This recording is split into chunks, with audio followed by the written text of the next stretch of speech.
You ever wake up to a sound that doesn't belong to your morning? For me, it was the hiss and rattle of spray paint cans at 6:02 a.m. I didn't even need to open the blinds to know who it was. That laugh, shrill, smug, and proud, belonged to no one but Marlene Hayes, our HOA's self-appointed watchdog. Robe, flip-flops, phone in one hand, spray can in the other. She was out front tagging my truck, neon pink letters spelling junk across the panel like she'd just won a war against blight. The kicker? That wasn't just a beat-up vehicle rusting in my driveway. That truck was an active EOD response unit, disguised for civilian use. I'm a government contractor working with hazardous materials and explosive ordnance teams. That truck had gear in it worth more than her whole condo, and it had been modified to operate quietly, under the radar. Only thing it couldn't dodge was HOA politics and Marlene's need for drama. She was live streaming the whole thing, framing it as a public service announcement. Saving our streets, she called it. Meanwhile, she was unknowingly broadcasting footage of a registered federal vehicle and committing vandalism for 3,000 Facebook followers, most of them probably her book club. I didn't rush outside. I watched. I listened. Because something about her tone that morning, it was different. Too cocky. Too performative. She wasn't just targeting the truck. She was targeting me. There'd been whispers, rumors that I wasn't neighborly, that I kept secrets, that maybe I didn't even own the property. Stuff I'd ignored before. But now it all clicked. This wasn't about a vehicle. This was a campaign. When I did step outside, I didn't confront her with anger. I just stood there, arms crossed, and said, "Marlene, you just committed a federal offense on livestream." She froze, blinked, then actually laughed. "Please, this old heap? You're bluffing." "No," I said, "but you just painted a Homeland Security asset." The smile dropped, but only for a second. Then she shrugged and said, "Well, maybe now they'll come and clean it up." That moment, her indifferent sight told me everything. She didn't think she could be touched. She thought the HOA made her invincible. That's when I went back inside, pulled up the surveillance footage, and sent the clips to my agency contact. And that's when I noticed something that made my stomach knot. In the final frames, she leaned down and taped something to the back of the truck. It looked harmless, a Bluetooth speaker wrapped in foil and duct tape. Maybe she thought it was a joke. Maybe she thought it'd scare me. But when you work with volatile devices, anything unexpected taped to your vehicle is a red flag. My phone rang before I could reach the truck. My federal contact Caleb was calm and short. "Secure the area. Do not approach the object. We're en route." Within an hour, black SUVs rolled into our sleepy cul-de-sac. Agents swept the truck. Turned out, it was just a speaker, playing ambient ocean sounds. But the incident still triggered a full soft lockdown. Local police were notified but told to stand down. It was being handled at the federal level. Marlene? She was pruning her gardenias like nothing had happened. What she didn't know, what she couldn't have known, was that the truck's onboard systems had not only flagged the object, but had streamed real-time footage back to the DHS database, including the moment her live stream captured the vehicle's ID plate, including audio, including her mocking commentary. I thought that'd be the end of it, but it was just the beginning. HOA Officer Gary showed up later that day, not to apologize, not to intervene, but to deliver a written citation for visual disharmony. Apparently, the truck violated community aesthetic standards, even with the word "junk" now stamped across the side. "You mean the federal property she vandalized violates the look of the cul-de-sac?" I asked. Gary didn't blink. "Sir, you can appeal the citation to the HOA board. But Marlene was within her rights to report you." "To report me for what?" "For harboring equipment that intimidates neighbors."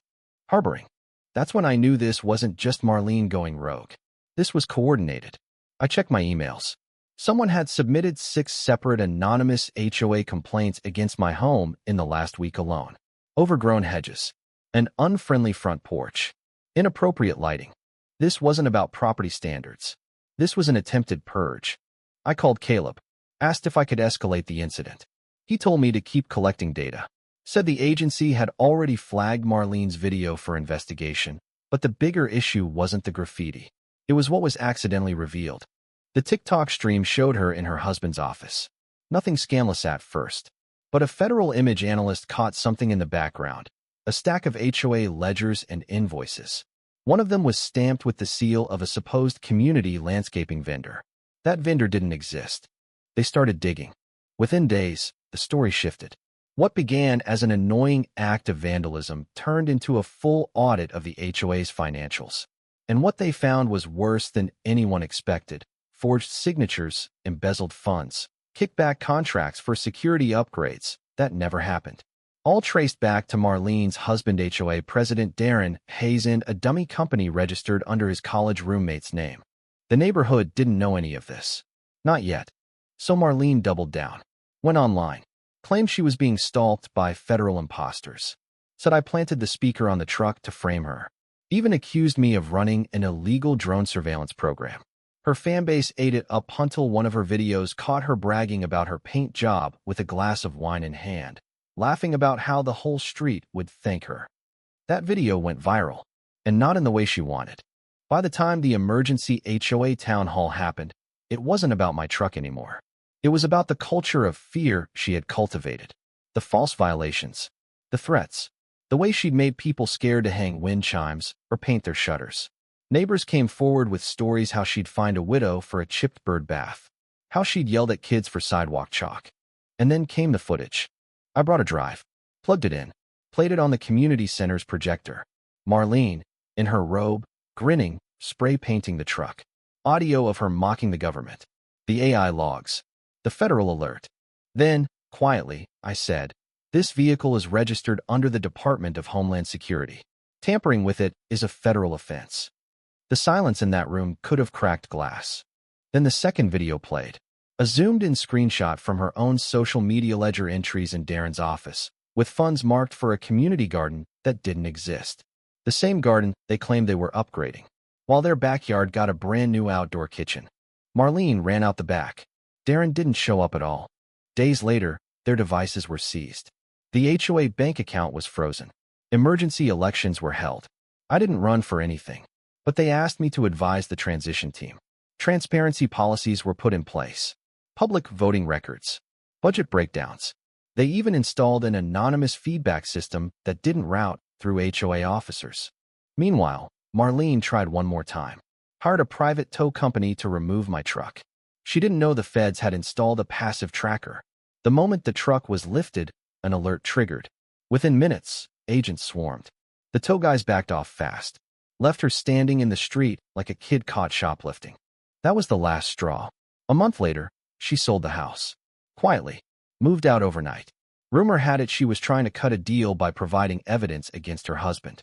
But the damage was done. The neighborhood was changed.